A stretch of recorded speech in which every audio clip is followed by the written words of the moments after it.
The couch cushions had molded themselves to my spine after 3 weeks of restless nights. I pressed my face deeper into the scratchy fabric, inhaling the scent of my son Marvin's aftershave mixed with his wife Dorothy's vanilla candles, a combination that had become the smell of my exile. Through the thin apartment walls, I could hear them whispering in their bedroom, their voices low and urgent, discussing me like I was a problem to be solved rather than the woman who had raised him. Don't forget to subscribe to the channel and comment where you're watching from. At 62, I never imagined I'd be sleeping on a fold-out couch in my own son's living room, my entire life reduced to 2 suitcases tucked behind the entertainment center. The divorce papers were still warm from the lawyer's printer when Marvin had offered me this temporary solution. His words, not mine. Temporary. As if my 30-year marriage dissolving overnight was just a minor inconvenience that would sort itself out by Christmas. The morning light filtered through Dorothy's pristine white curtains, casting shadows across the hardwood floors I wasn't allowed to walk on with shoes. Every rule in this house was unspoken but absolute. Don't use the good towels, don't touch the thermostat, don't cook anything that might leave a smell. I had become a ghost, haunting the edges of their perfect life. I heard Marvin's alarm buzz at precisely 6:15 a.m., followed by the sound of the shower running. Dorothy would be next, taking her 20-minute beauty routine that left the bathroom fogged with expensive moisturizers and serums. By the time I was allowed my turn, there would be no hot water left. It was a small cruelty, perhaps unintentional, but it stung all the same. "Mom, you're up early." Marvin appeared in the kitchen doorway, already dressed in his charcoal suit, hair perfectly styled. At 35, he had inherited his father's sharp jawline and my stubborn streak, though he seemed to have forgotten where the latter came from. "Couldn't sleep," I said, making instant coffee with water I'd heated in the microwave. The good coffee maker was off limits. Dorothy's wedding gift from her mother, she'd explained with that tight smile she reserved for me. Dorothy and I were talking. He loosened his tie slightly, a nervous habit from childhood. "We think it might be time for you to start looking at more permanent arrangements." The coffee turned bitter in my mouth. Permanent arrangements? Senior living communities. They have great programs now. Social activities. Meal plans. His voice trailed off as he watched my face. "Mom, you know this was always temporary." "Of course." I set down my mug with more force than necessary. How silly of me to think I might stay until I got back on my feet. "Don't be like that. You know we want to help." "Help?" The word came out sharper than intended. "Marvin, yesterday you drove Dorothy's mother to look at that new apartment complex on Maple Street, the one with the granite countertops and the in-unit laundry." His Adam's apple bobbed. "That's different. Barbara has specific needs. She has a perfectly good house she doesn't want to sell. My specific need is a place to sleep that isn't your couch." Dorothy appeared then, her blonde hair twisted into a sleek bun, already dressed for her job at the marketing firm. She moved through the kitchen with practiced efficiency, avoiding eye contact with me while she prepared her protein smoothie. "Morning, Martha," she said without looking up from the blender. The use of my full name instead of Mom felt deliberate, a small but constant reminder that I was not family. I was a guest who had overstayed her welcome. "Good morning, dear." I forced brightness into my voice.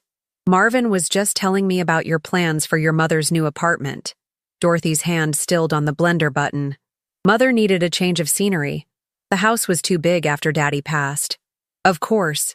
3 bedrooms is enormous for one person." I glanced meaningfully around their 2-bedroom apartment, where I'd been sleeping in the living room for nearly a month. The silence stretched between us like a taut wire. Marvin cleared his throat. "Mom, about the baby's room." "What about it?" I turned to face him fully.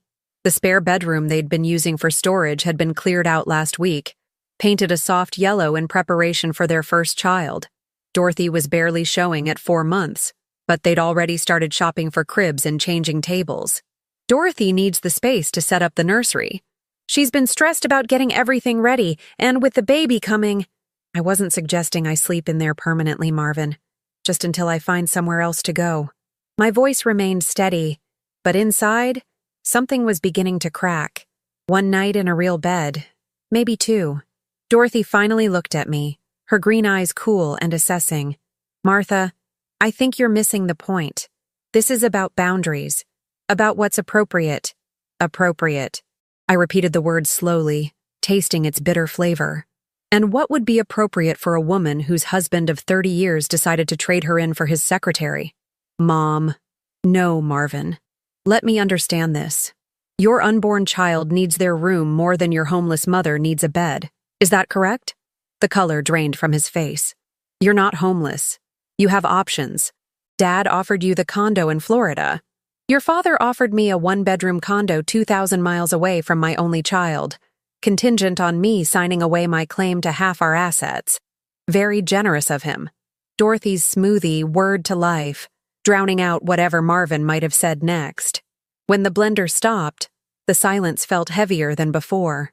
"If you wanted comfort," Marvin said finally, his voice barely above a whisper, "you should have stayed married to Dad." The words hit me like a physical blow. I stared at my son, this man I had carried, nursed, raised, loved unconditionally for 35 years, and saw a stranger, someone who could reduce my marriage, my pain, my entire life to such a cruel oversimplification. "I see." I set my coffee mug in the sink with exaggerated care. "Thank you for clarifying where I stand." "Mom, I didn't mean—" But I was already walking away. Back to my makeshift bed. Back to my suitcases and my shame. Behind me, I heard Dorothy murmur something about tough love and enabling, words that followed me like smoke. I spent the day researching rental properties on my phone, calculating and recalculating my meager savings. The divorce settlement was still being contested, my joint bank accounts frozen while lawyers argued over who deserved what from our demolished life. I had exactly $847 in my personal checking account. Money I'd saved from grocery budgets and birthday gifts over the years, hidden away in an account Walter never knew about. $847. At 62, with no job and no credit in my own name, it might as well have been 8 cents. That evening, I walked to the corner market 3 blocks from Marvin's apartment. The owner, Mr. Patel, had gotten used to me buying single-serving portions of everything. 1 can of soup, 1 sleeve of crackers, 1 small container of yogurt, food that wouldn't take up space in Dorothy's refrigerator or leave evidence of my existence. At the checkout counter, I stared at the lottery ticket display. Powerball was up to $3 million, the sign declared in bright red letters. $3 million. More money than I'd ever imagined having. "You feeling lucky today, Mrs. Harris?" "Mr. O?" Patel asked with a kind smile. He'd learned my name weeks ago. Probably the only person in this neighborhood who treated me like I mattered. I looked down at the crumpled $10 bill in my hand. Gas money for job interviews that hadn't materialized. Or food for the next 2 days. Or, "One quick pick," I heard myself say. Mr. Patel fed the ticket into the machine, and it spit out a small rectangle of paper covered in numbers. 7, 14, 23, 31, 42, Powerball 18. I stared at the numbers, trying to find some meaning in their random arrangement. "Good luck," Mr. Patel said, handing me my change. $8, all the money I had left in the world. I walked back to Marvin's apartment in the gathering dusk, the lottery ticket folded carefully in my wallet next to my expired credit cards and my marriage certificate. 2 equally worthless pieces of paper, I thought bitterly. The apartment was empty when I returned. A note on the counter informed me that Marvin and Dorothy had gone to dinner at her mother's new place. Of course they had. Barbara would be showing off her granite countertops and walk-in closets while I ate canned soup from a coffee mug. I settled onto the couch and turned on the evening news, half listening to the anchor discuss traffic patterns and weather forecasts. At exactly 11:17 p.m. during the commercial break, the lottery numbers flashed across the screen. 7, 14, 23, 31, 42, Powerball 18. I stared at the television, certain I was hallucinating. Then I pulled out my ticket with trembling hands and compared the numbers again and again. Every single one matched. The lottery ticket fluttered to the floor as I sank back into the couch cushions. $3 million. After taxes, maybe $2 million. Enough to buy a house. Enough to never sleep on anyone's couch again.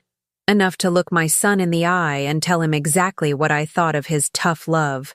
But as I sat there in the dark, staring at those life-changing numbers, only one thought echoed in my mind. If you wanted comfort, you should have stayed married to Dad. Tomorrow, everything would change. Tonight, I would let them sleep peacefully in their bed, blissfully unaware that the woman they'd dismissed as a burden had just become wealthier than they'd ever dreamed of being. I picked up the lottery ticket and held it to the light, watching those beautiful numbers dance before my eyes. The question wasn't what I would do with the money. The question was what I would do with the power.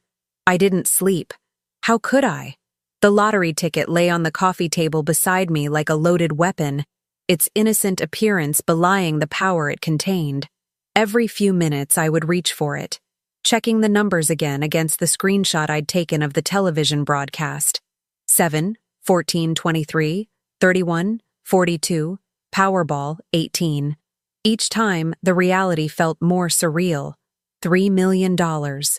After taxes, somewhere around $2 million. More money than Walter and I had accumulated in 30 years of marriage. More than Marvin would see in a decade of his mid-level management salary. The irony was almost too perfect. The same day my son told me I should have stayed married for comfort, I'd become more financially secure than any of them. At 5:30 a.m., I heard Marvin's alarm through the thin walls. My body was coiled with nervous energy, every muscle tense with the secret I carried. I forced myself to lie still, to breathe normally, to play the role of the defeated woman they expected me to be. Just a little longer. Marvin emerged from the bedroom in his usual morning routine, hair disheveled, reaching for his coffee maker. He moved through the kitchen without acknowledging my presence on the couch, a habit that had developed over the past 3 weeks. I had become furniture to him, as invisible and unremarkable as the throw pillows Dorothy had arranged just so. "Morning," I said softly, just to watch him flinch. "Oh, Mom, didn't know you were awake." He fumbled with the coffee filter, his movements jerky. "Listen, about last night. What I said about Dad, you meant every word." I sat up, pulling the thin throw blanket around my shoulders. "Don't insult us both by pretending otherwise." His jaw tightened. "I'm trying to apologize." "No, you're trying to manage your guilt. There's a difference."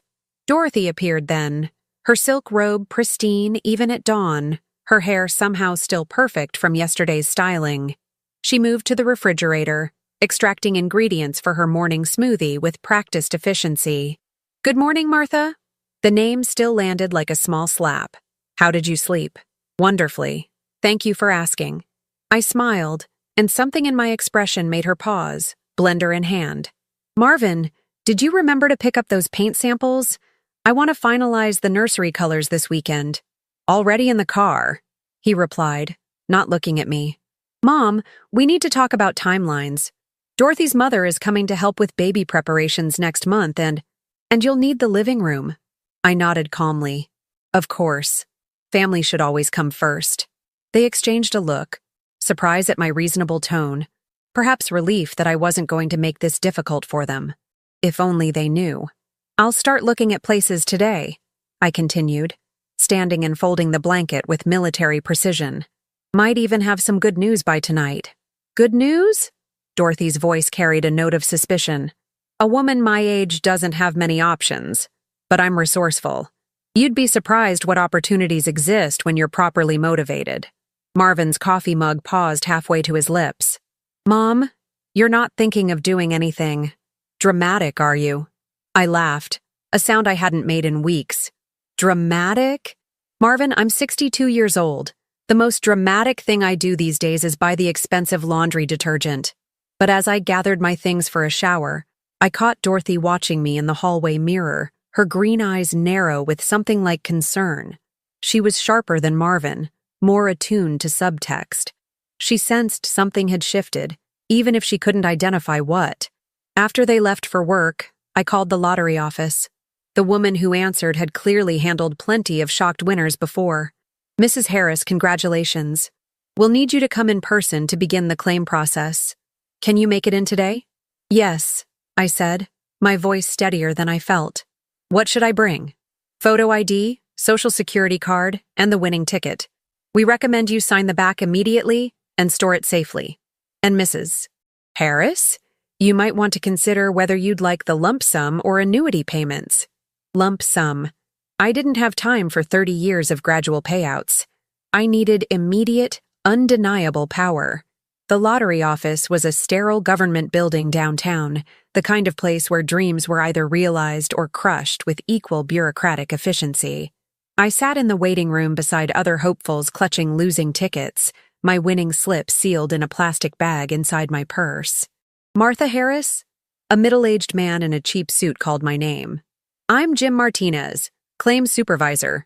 Congratulations on your big win. The next 2 hours were a blur of paperwork, verification processes, and legal disclaimers. Jim explained the tax implications, the payment options, the media release forms. Through it all, I maintained perfect composure. The grieving divorcee transformed into a businesswoman negotiating the deal of her lifetime. The lump sum after federal and state taxes will be approximately $1.8 million, Jim explained, sliding a calculator across his desk. We can have the first installment processed within 5 business days. Perfect. I signed my name with a steady hand. And Mr. Martinez, I'd prefer to keep this confidential for now. Is that possible? Of course. Many winners choose privacy, especially initially. You have 60 days before you're required to claim publicly. 60 days. More than enough time to put my plan into motion. I walked out of that building a millionaire, though nothing had changed visibly.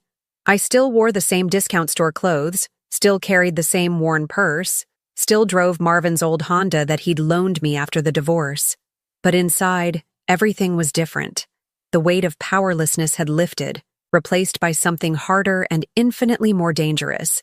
Instead of returning to the apartment immediately, I drove to the public library and spent the afternoon researching real estate listings in our area, property values, investment strategies. I had been an economics major before marriage derailed my career plans, skills I'd thought were permanently buried under 3 decades of domestic life. By evening, I had identified 3 potential properties: a modest ranch house on 2 acres outside town, a condo complex that was being foreclosed, and something that made my pulse quicken: a 40-acre plot with an old farmhouse, currently being sold by a family desperate to settle an estate quickly. The farmhouse property was perfect, remote enough for privacy, large enough for possibilities. And the price was right, $300,000, leaving me plenty of capital for renovations and other investments.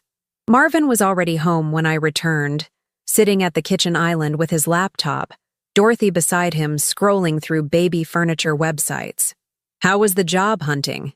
he asked without looking up. "Productive." I set my purse down carefully, the lottery paperwork hidden inside. I might have found something. "Oh?" Dorothy's tone was cautiously hopeful. "What kind of work?" "Consulting, a company that needs someone with my background to evaluate investment opportunities." Not entirely a lie. I was certainly consulting with myself about investments. "That sounds promising," Marvin said, though I detected skepticism in his voice. "When would you start?" "Soon. Very soon."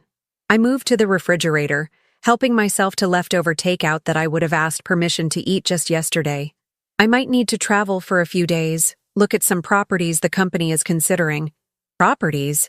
Dorothy's interest sharpened. "For what kind of business?" "Agricultural ventures, sustainable farming, animal rehabilitation. Growing markets, apparently." I took a bite of cold Chinese food, savoring both the flavor and the lie. "The position comes with housing, company property." I watched their faces carefully.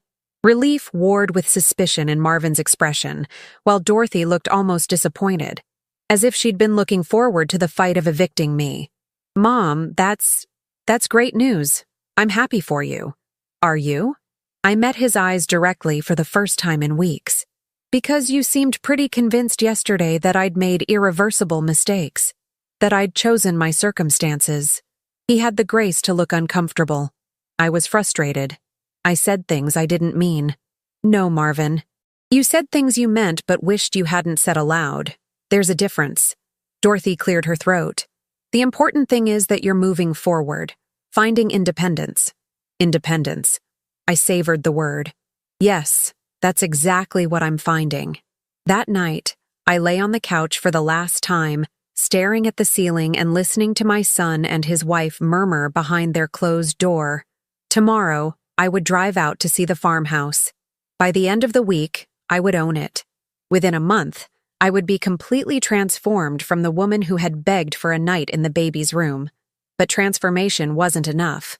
Justice required more than personal success. It demanded consequences for those who had shown such casual cruelty to someone they claimed to love. As I drifted toward sleep, I thought about the caretaker's cottage I'd noticed in the farmhouse listing photos. A small, basic structure on the property, originally built for hired help. Nothing luxurious about it. Just 4 walls, a roof, and the bare minimum amenities. Perfect for housing people who suddenly found themselves in need of shelter. Perfect for teaching lessons about gratitude and humility. Perfect for the justice that was coming, whether my son realized it or not. The numbers on my lottery ticket seemed to glow in the darkness. 7 to 14, 23, 31, 42. Powerball 18. Numbers that would soon become the foundation of everything Marvin and Dorothy thought they knew about power, family, and consequences. Tomorrow, I would begin building my new life. Tonight, I would dream of theirs crumbling down. The farmhouse sat like a forgotten dream at the end of a winding gravel road, 40 acres of rolling pasture stretching beyond its weathered porch. I pulled up in Marvin's borrowed Honda, dust settling around the tires as I stepped out into the crisp morning air. The real estate agent, a thin woman named Carol with nervous energy and coffee breath, was already waiting. "Mrs. Harris, welcome to Meadowbrook Farm. As I mentioned on the phone, the family is motivated to sell quickly." She gestured toward the 2-story house with its peeling white paint and sagging shutters. "It needs work, but the bones are solid. Built in 1952. Completely updated plumbing and electrical in 2018. I walked through the rooms with practiced calm, though inside I was cataloging every possibility. The kitchen was outdated but functional, the living room spacious enough for the life I was planning. Upstairs, 4 bedrooms offered space for the sanctuary I envisioned, not just for myself, but for the animals I intended to rescue. "Tell me about the outbuildings," I said, following Carol outside. "Well, there's the old barn. Needs some roof repair, but structurally sound. And over there," she pointed to a small structure about 100 yards from the main house. "That's the caretaker's cottage. Previous owners used it for seasonal help." I walked toward the cottage with measured steps, my heart pounding despite my composed exterior. It was perfect in its simplicity. A living room barely large enough for a couch, a kitchen with ancient appliances, 2 small bedrooms, and a bathroom that had seen better decades. The windows were clean but small, the floors cheap linoleum over plywood. It was exactly what someone who had lost everything in a bad deal deserved. "How quickly could we close?" I asked, returning to where Carol waited by her sedan. "The estate attorney is pushing for 30 days, but with cash," she tilted her head hopefully. 20 days. All cash, no inspections, as is condition. Her eyes widened. "Mrs. Harris, are you sure? Without an inspection?" "I'm sure." I handed her my business card, hastily printed that morning with my new consulting company name. "Have the contracts drawn up. I'll wire the earnest money this afternoon." 3 weeks later, I stood in my own kitchen, watching the morning sun stream through windows that belonged to me. The transformation had been swift and purposeful. I'd hired contractors to repair the barn, update the cottage's plumbing, and install fencing suitable for horses and smaller animals. The main house received only essential repairs. I had other priorities for my money. The animal rescue had been Walter's idea, ironically. During one of our last bitter arguments, he'd sneered that I should go rescue some stray dogs, since you're so good at taking in hopeless cases. He'd meant it as an insult, but I'd filed it away as inspiration. Within a month, Meadowbrook had its first residents. 3 horses rescued from a bankrupt riding stable, 2 goats nobody wanted, and a revolving population of dogs and cats from the county shelter.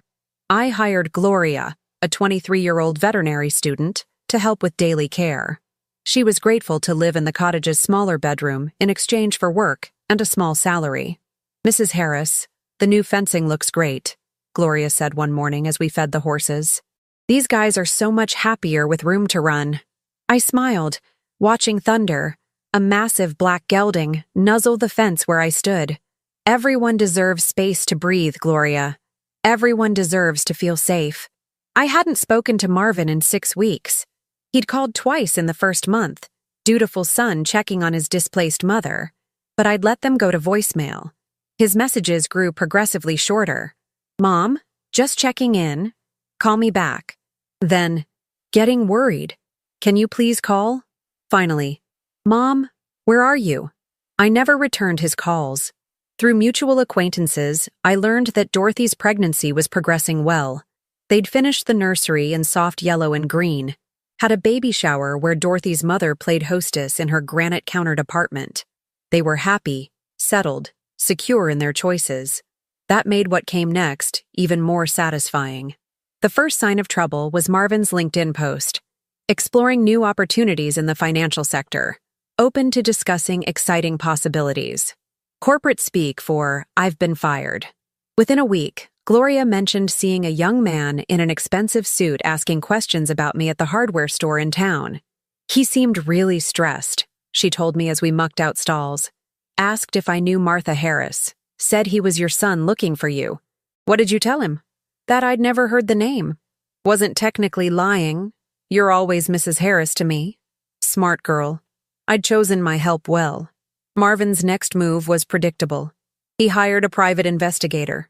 The man was competent enough to trace my movements to the lottery office, to discover the property purchase, to learn about my new identity as a consulting entrepreneur. What he couldn't discover was the source of my sudden wealth. I'd buried that information under layers of shell companies and careful financial planning. 2 months after I'd disappeared from his couch, Marvin finally found me. I was in the south pasture, brushing Thunder's coat in the afternoon sun, when I heard a car engine struggling up the gravel drive. Through the trees, I glimpsed a familiar silver sedan, Marvin's car, the one he'd insisted was too valuable to let me drive to job interviews.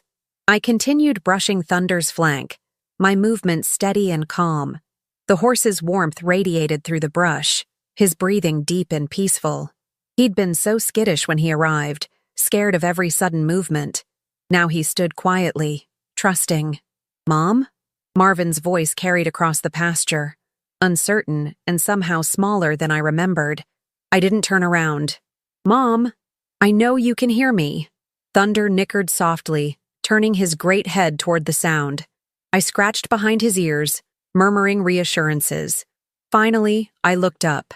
Marvin stood at the fence line, still wearing his business clothes though it was Saturday. His hair was disheveled, his usually crisp shirt wrinkled.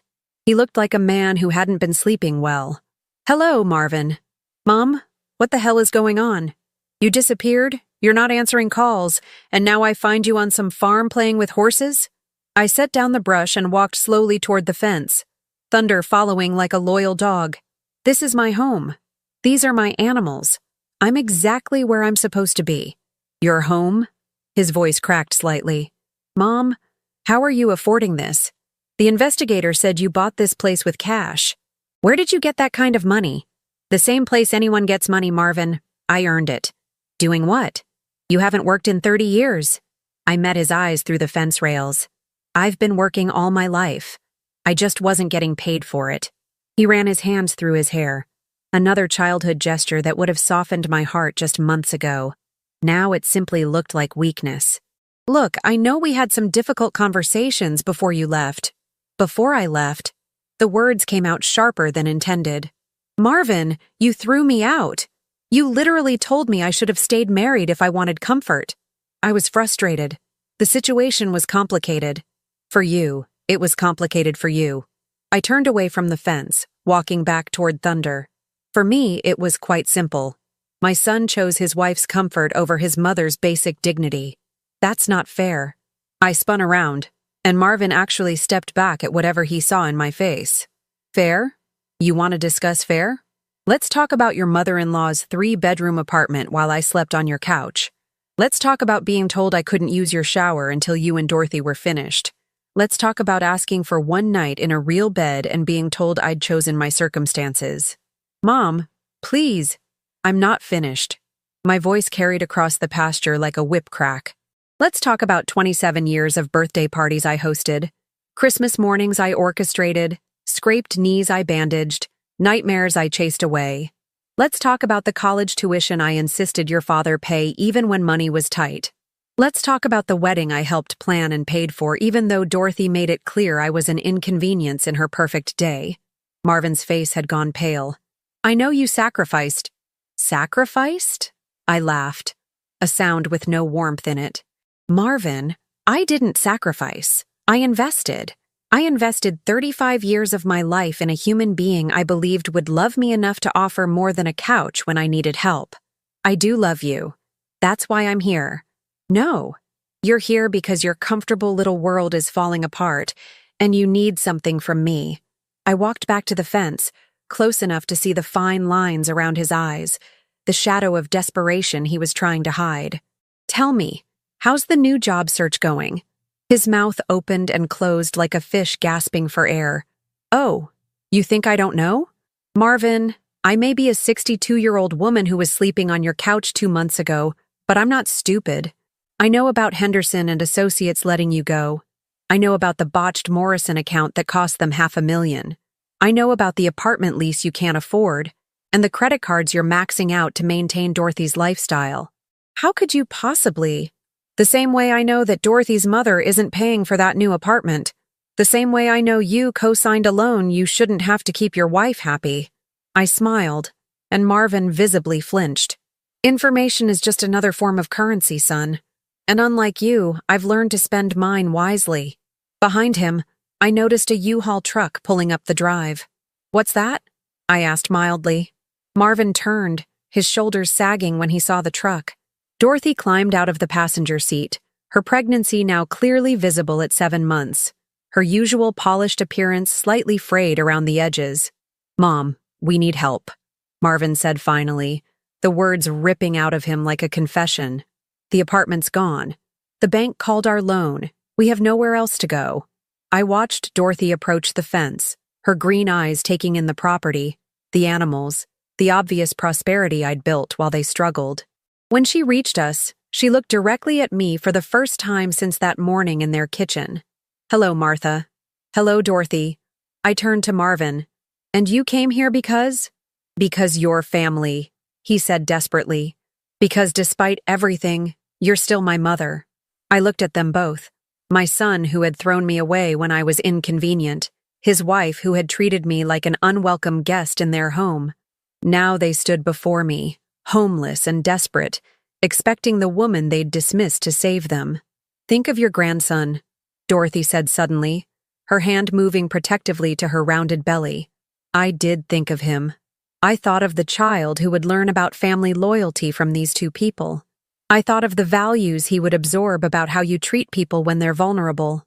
I thought of what kind of man he might become. That's when I smiled and walked toward the cottage where Gloria was watching from the porch, clearly enjoying the drama. Gloria, could you show our guests to their accommodations? Gloria descended from the cottage porch with the easy grace of someone who belonged exactly where she was. At 23, she possessed the kind of confidence that comes from knowing your worth. Something I'd forgotten until recently. She nodded to Marvin and Dorothy with polite disinterest, as if desperate people with U-Hauls appeared at our gate every day. Mrs. Harris? She asked, though her eyes sparkled with barely contained amusement. Gloria, this is my son Marvin and his wife Dorothy. They'll be staying in the cottage. I paused, letting the words settle. Temporarily, of course. Dorothy's face cycled through a series of expressions. Hope, confusion, and finally something approaching horror as she really looked at the small structure behind Gloria. Martha, that's very generous of you, but we were hoping— You were hoping for what, exactly? I kept my voice pleasant, conversational. The main house? My bedroom? My space? Marvin stepped forward quickly. Mom, we're grateful for anything. We just need somewhere to stay while we get back on our feet. Of course you do. I walked toward the cottage, gesturing for them to follow. Come, Let me show you around your new home. The cottage's front door opened directly into the living room, a space barely large enough for the threadbare couch Gloria had picked up at a thrift store and the small television mounted on the wall. The kitchen was visible from the front door, its yellowed appliances and chipped laminate counters a stark contrast to the granite and stainless steel they'd grown accustomed to. "It's cozy," Dorothy said weakly, her manicured hand trailing along the worn Formica counter. "It has everything you need," I replied. "Running water, electricity, heat, more than many people have." I opened cabinets to reveal basic dishes, mismatched glasses, the kind of kitchen supplies you'd find at a discount store. Gloria's been using the second bedroom, but she's moving her things to the main house today. You'll have both bedrooms to yourselves. Marvin peered down the narrow hallway. Both bedrooms. Well, one's quite small. Probably just right for a nursery, though. When the baby comes. I smiled at Dorothy's pale face. You did want to think of your grandson, didn't you? The tour continued through the cramped bathroom with its stained bathtub and the two bedrooms, one barely large enough for a double bed, the other sized for a child. Everything was clean but worn, functional but without any hint of luxury or comfort. "This is temporary," Marvin said, though he sounded like he was trying to convince himself as much as us. "Just until I find another job. The market's tough right now, but something will come up. I'm sure it will." I walked back to the living room, my footsteps echoing on the thin flooring. "There are a few house rules we should discuss." Dorothy sank onto the couch, her pregnancy making her movements awkward. "Rules? This is a working farm. We start early, 5 a.m. feeding schedule. The animals don't care about human convenience." I counted off on my fingers. "No loud music or television after 9 p.m. The horses are sensitive to noise. No unauthorized visitors without prior approval. No alcohol on the property. It spooks the rescue animals. And everyone contributes to the work. No exceptions." "Work?" Marvin's voice climbed higher. "Mom, Dorothy's 7 months pregnant. She can't be doing farm labor." "Then I suppose you'll have to work twice as hard to make up for it." I met his eyes steadily. "Unless you'd prefer to find other accommodations?" The silence stretched between us like a taut wire. Through the cottage window, I could see their U-Haul truck loaded with boxes, furniture, the remnants of their comfortable life. They had nowhere else to go, and we all knew it. "The work starts tomorrow," I continued. "Gloria will show you the routine. Feeding, mucking stalls, fence repairs, general maintenance. It's honest work. Good for building character." Dorothy's composure finally cracked. "Martha, this is insane. We're not farmhands. Marvin has a college degree, a career." "Had," I corrected gently. "He had a career. Now he has an opportunity to learn the value of physical labor." I turned to my son, who was staring at me like I'd become a stranger. "Marvin, do you remember when you were 8 and wanted that expensive bicycle for your birthday?" His brow furrowed. "What does that have to do with anything? I told you that if you wanted it, you'd have to earn half the money yourself. You mowed lawns all summer, saved every penny. When September came, you had your bicycle and something more valuable. You understood what things actually cost." "Mom, that was different. I was a child learning a lesson." "And what are you now?" The question hung in the air like smoke. "Because 2 months ago, you were a man who told his homeless mother she should have stayed married if she wanted comfort. Today, you're a man asking that same mother for shelter. So tell me, Marvin, what exactly are you now?" His face flushed red. "I'm your son." "Yes, you are. And that's the only reason you're standing in this cottage instead of sleeping in your car." I moved toward the door. "Gloria will bring you some basic supplies. Towels, sheets, soap. There's a washer and dryer in the main house basement. You can use them twice a week." "Wait!" Dorothy struggled to her feet, her hand pressed to her lower back. "What about medical care?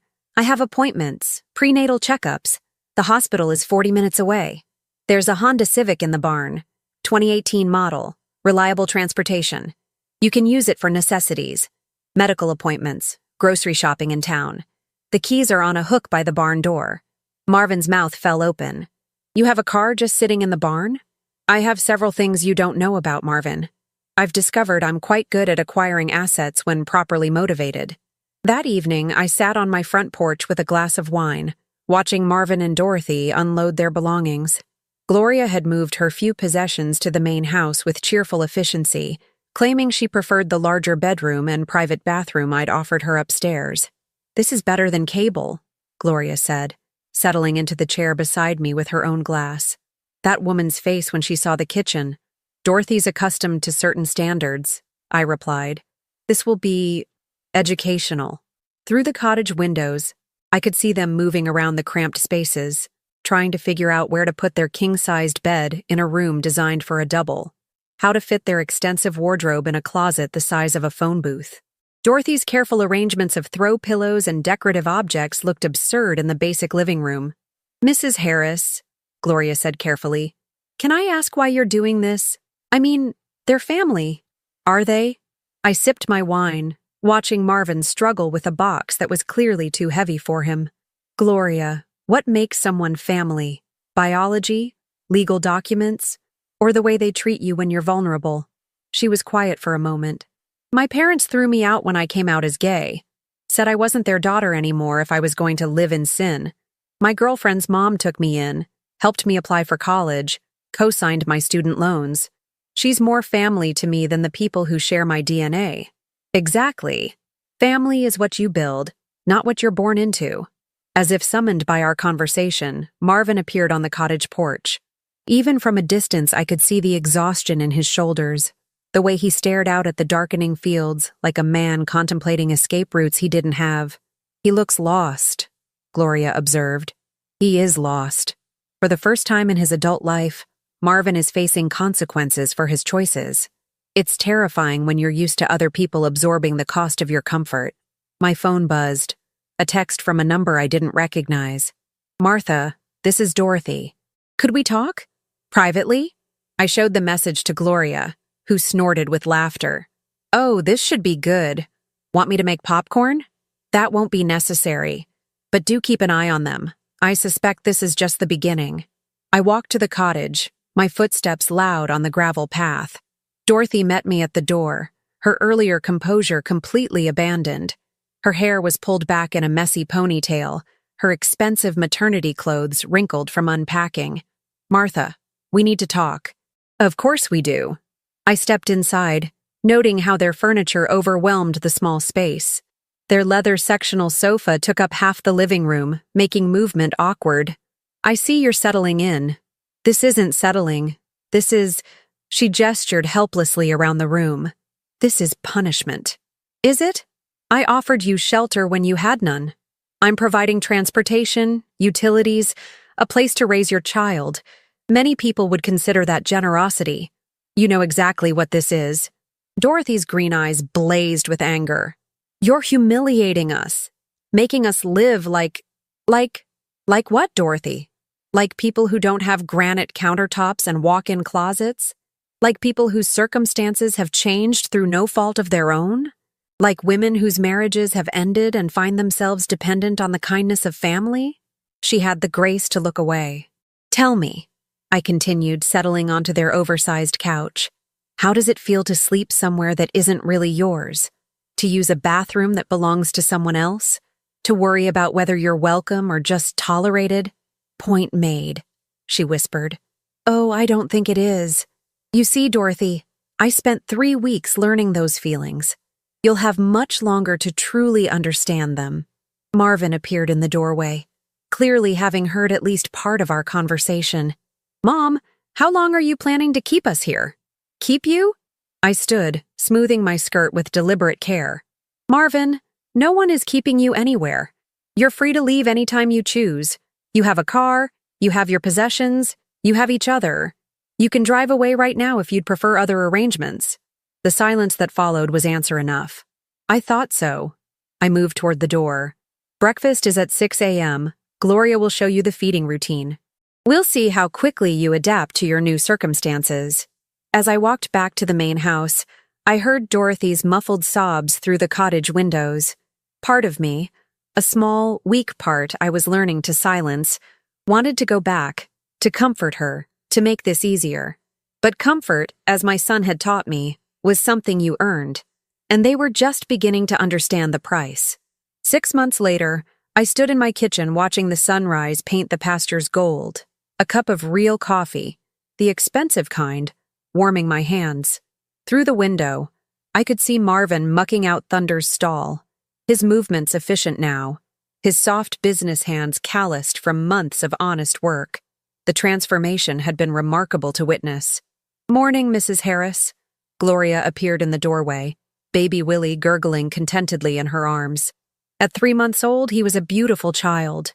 Dark hair like his father, Dorothy's green eyes, and a temperament that seemed mercifully calm given the circumstances of his birth.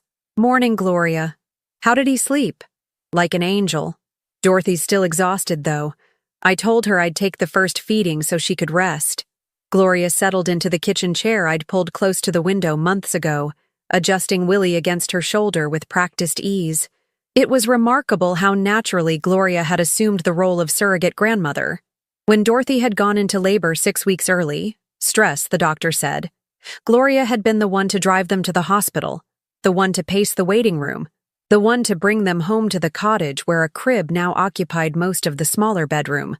I had visited exactly once, bringing a casserole and a handmade quilt I'd found at a local craft fair.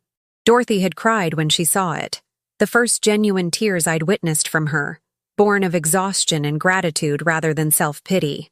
"Mrs. Harris," she'd whispered, holding Willie while I spread the quilt over the cottage's threadbare couch. "I know what this is, what you're doing, but he's innocent in all of this." "Yes," I'd agreed, smoothing the quilt's edges.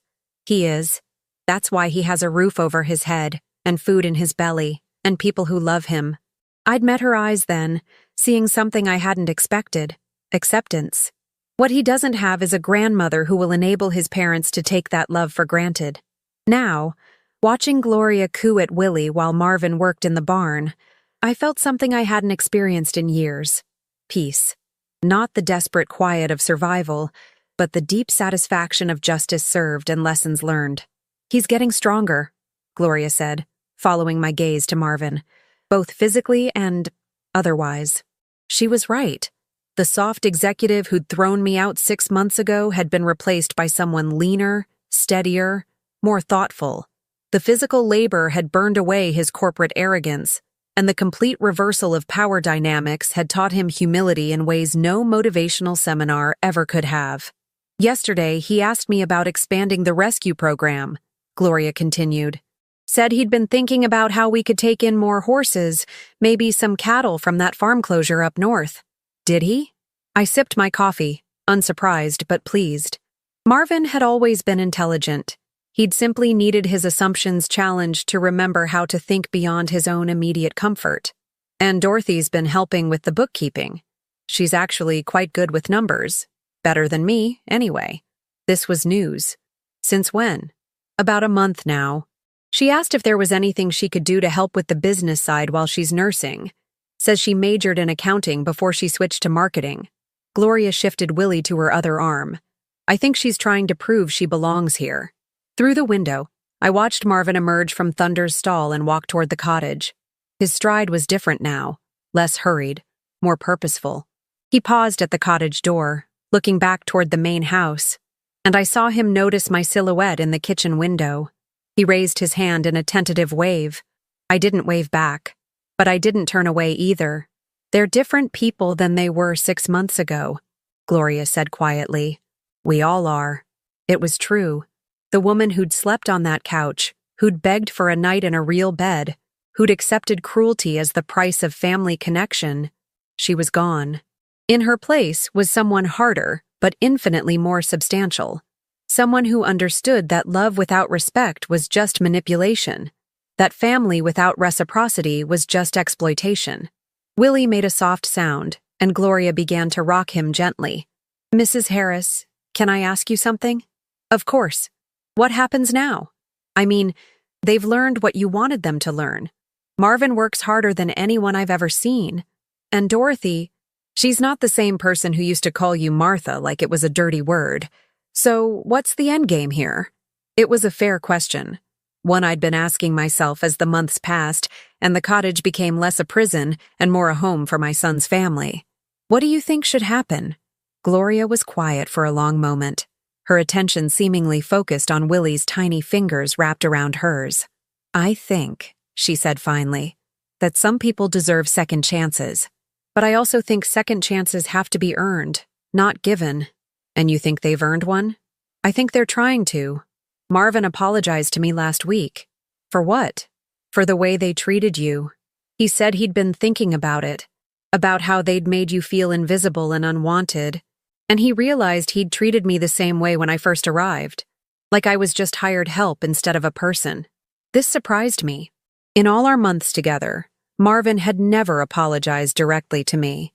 He'd worked harder, complained less, shown more consideration, but he'd never actually acknowledged what he'd done wrong. What did you tell him? That apologies are nice, but actions matter more, and that it wasn't really me he needed to apologize to. Smart girl. I'd chosen my ally well. A knock at the back door interrupted my thoughts.